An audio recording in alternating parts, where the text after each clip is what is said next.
পরবর্তী গল্প পেতে আমার চ্যানেলটা অবশ্যই সাবস্ক্রাইব করে রাখবেন। ধন্যবাদ।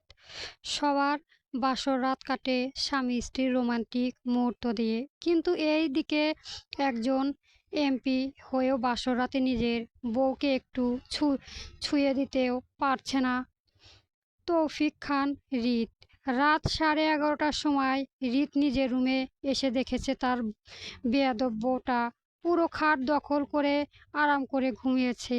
গায়ে এখনো বিয়ের সাজ আছে, ফর্সা গায়ে লাল শাড়িতে একটু বেশি সুন্দর লাগছে কি মেয়েটাকে। হয়তো হ্যাঁ, এত আরাম করে ঘুমাতে দেখে হৃদের সহ্য হচ্ছে না, তাই একটু জোরে চিল্লিয়ে বলল, এই এই পিচ্চি বউ, খাট কি তোর বাপের টাকায় কেনা যে এত আরামে ঘুমাচ্ছিস? তৃষ্পির ধরপড় করে উঠে বুকে ফু দিল। মেয়েটা একটু বেশি ভয় পেয়েছে কিনা। একটু স্বাভাবিক হয়ে তৃষ্পির মাথা তুলে তাকাতাই দেখতে পায় একজন অতি সুন্দর যুবককে। কালো প্যান্ট, কালো শার্ট গায়ে জড়ানো, শার্টের হাতা কনুই পর্যন্ত গুজানো, গায়ের রং ধবধবে সাদা, হয়তো মায়ার চাইতেও একটু বেশি সুন্দর ছেলেটা। তিসফির মনে মনে রাগ হলে ছেলেটাকে দেখে, তার ধারণা সুন্দর শুধু মেয়েরা হবে, ছেলেরা না। হৃদের আর সহ্য হচ্ছে না মেয়েটাকে তার দিকে এভাবে তাকিয়ে থাকতে দেখে। তাই আরাম ধমক আবার ধমক দিয়ে বলল, এই পিচ্ছি, তুমি শুনতে পাও? বিছানা থেকে নামো, ঘুমাবো আমি। তৃষ্পির কেঁপে উঠে আবার। খাট থেকে নামবে কেন সে? তার ননদ তিথি বলে গেছে এটা তোমার স্বামীর ঘর, মানে আমার ভাইয়ার ঘর, আজ থেকে তুমি এখানে থাকবে।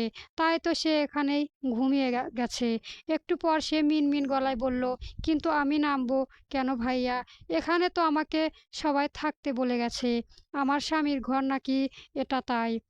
হৃদের মাথা গরম হয়ে গেছে। এই মেয়ে বিয়ের রাতেই আমাকে ভাই বানিয়ে দিচ্ছে। হৃদ দুই হাত দিয়ে চুল টেনে ধরল। সব হয়েছে ওর বাবা মার জন্য।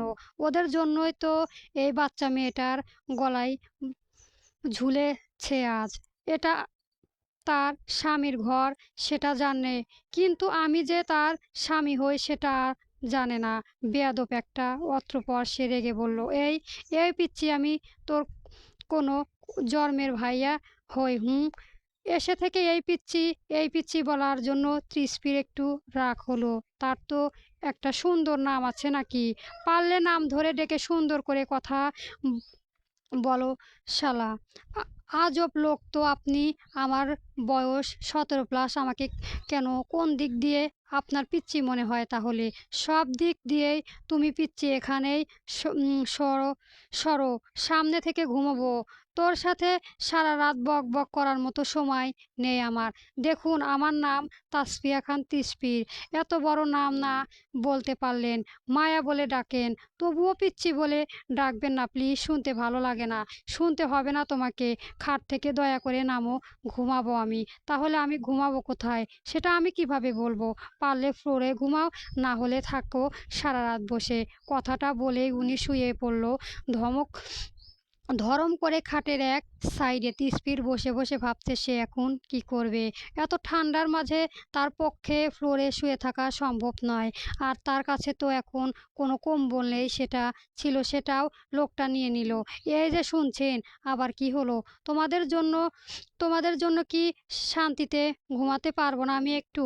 আমাকে একটা কম্বল এর ব্যবস্থা করে দিবেন তো নাকি? এই ঠান্ডার মধ্যে আমি ঘুমাবো কিভাবে সেটা আমি কিভাবে বলবো? আর আম্মু দ্বিতীয় কোনো কম্বল রাখেনি এই ঘরে, আজকে নিয়ে গেছে কম্বল আর কোলবালিশ। বজ্জাত শাশুড়ি, আজকে সব নিয়ে যেতে হয়েছে তোকে। এখন আমি কি ওই লোকটার বুকের ওপর ঘুমাবো নাকি? যত সব।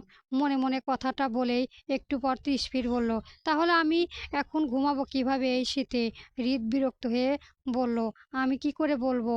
সবাই ঘুমিয়ে গিয়েছে, তুমিও দয়া করে ঘুমাও এই কম্বলের ভিতরে এখন আপাতত। খবরদার আমার গায়ে যেন তোমার শরীর স্পর্শ না করে, না হলে কিন্তু সত্যি সত্যি ফ্লোরে ঘুমাতে হবে তোমাকে।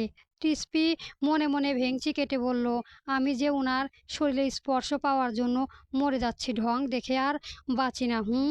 কয়েক গালি কয়েক কোটি গালি দিয়ে হৃদের কম্বলের মাঝে শুয়ে পড়ল মাঝে ফাঁকা রেখে বেশ ক্ষণিকটাই। কিন্তু এদিকে হৃদের চোখে কোনোভাবেই ঘুম ধরা দিচ্ছে না। তার বয়স যখন ৯ তখন থেকে একা ঘুমাতে শুরু করেছিল। কিন্তু আজ হঠাৎ কোনো মেয়ের পাশে আরেকটি কম্বল এর নিচে ঘুমাতে কেমন যেন অস্থির অস্থির লাগছে। বুকের ভেতর আনচান করছে। পিচ্চি মেয়েটার শরীরের করা পারফিউমের গন্ধ নাকে এসে লাগছে। কিছু সময় পে পার হতেই নিজের শরীরের উপর ঠান্ডা কিছু অনুভব করল হৃদ। একটু ভালো করে খেয়াল করে বুঝতে পারল বেয়াদব পিচ্চি বউটা তাকে কোলবালিশের মতো করে পেঁচিয়ে ধরেছে আস্তে আস্তে। হাত তার বুকের ওপর আর পা পেটের উপর দিয়ে ঘুমানোর চেষ্টা করছে আরাম করে। এদিকে হৃদ দম বন্ধ হয়ে যাওয়ার মতো অবস্থা। এই শীতের মধ্যেও তার শরীর দিয়ে ঘাম বেরিয়ে যাচ্ছে। মা ছাড়া কেন কোনো মেয়ের সাথে সহজে কথা না বলা ছেলেটা আজ কেন মেয়ে বন্ধনে পড়ে গেছে মনে হচ্ছে। হৃদ জোরে জোরে নিঃশ্বাস নিচ্ছে। হৃৎপিণ্ডটা ভীষণ দ্রুতভাবে চলাচল করছে মনে হচ্ছে। হৃদ কোনো উপায় না পেয়ে আস্তে করে গায়ে থেকে মায়া হাত পা নামিয়ে দিল। শরীরে ঘাম মুছে ফ্রেশ হয়ে ব্যালকনিতে গিয়ে সিঙ্গেল সোফায় হেলান দিয়ে বসে সিগারেট টানতে লাগলো হৃদ। পাঠকগণ, চলুন এদের পরিচয় দেয়া যাক। হৃদের আব্বুরা ২ ভাই। হৃদের আব্বু বড় নাম আমজাদ খান, স্ত্রী সালমান খান। তাদের এক ছেলে এক মেয়ে।